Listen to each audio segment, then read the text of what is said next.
Hi, it's Suzanne again, and in this video I'm going to show an exercise. What shall I call it? Conveyor Belt Bridge? Let's call it that, Conveyor Belt Bridge. This exercise is helpful for people who could benefit from a combination of gluteus maximus, deep rotator, as well as some gluteus medius work. And so first you want a yoga belt, a non-elastic strap. You can use a regular belt or a scarf around your knees, hip width apart, feet hip width apart, inner hip width apart, not wide. And my hands are on my pelvis just so I can make sure I'm starting in a neutral pelvis position, so a couple pelvic rocks to find it. I'm using the back of my arms to support me on the floor and lifting my hips up into the air. To lift my hips up in the air, I want to bias the weight in my heels, not the fronts of my feet, so really pressing my heels down. You can even let your fronts of your feet come up if you want, but not necessary. So from here, I'm giving a little bit of pressure into my strap. I'm not trying to break it, just enough to feel this work on the outer hips. Then I'm going to isometrically means effort without movement. Push my left heel down and out into the mat, but no movement. And check that your hip doesn't twist. So I'm using my core muscles to keep a level pelvis position, but I can really feel myself pushing the left foot down and out, and that's really working these guys.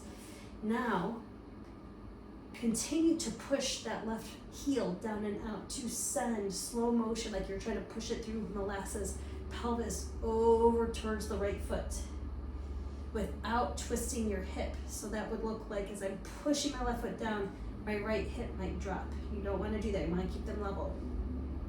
Once your pelvis is over to the right foot, go back to 50-50 weight distribution. Now push your right foot down and out, down and out, down and out. No movement. Ooh, I'm already getting tired.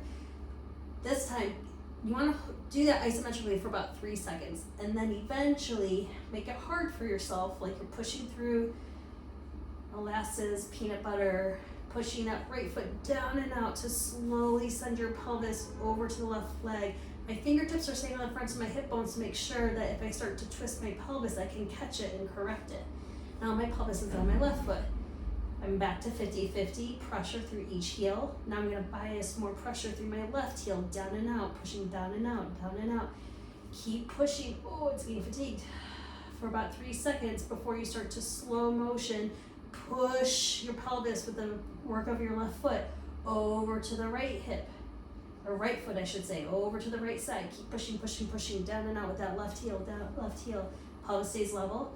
I'm back onto my right foot, 50-50. And then repeat that right heel down and out, no movement for about 3 seconds.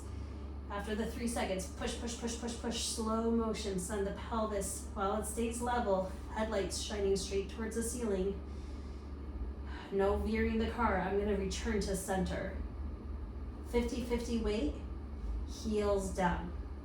So I didn't count how many reps that was, but you can start with 3 reps each side, come down for a rest, hips back up, do a second set. Once that starts to feel not so fatiguing, then you can increase it to 5 reps each side.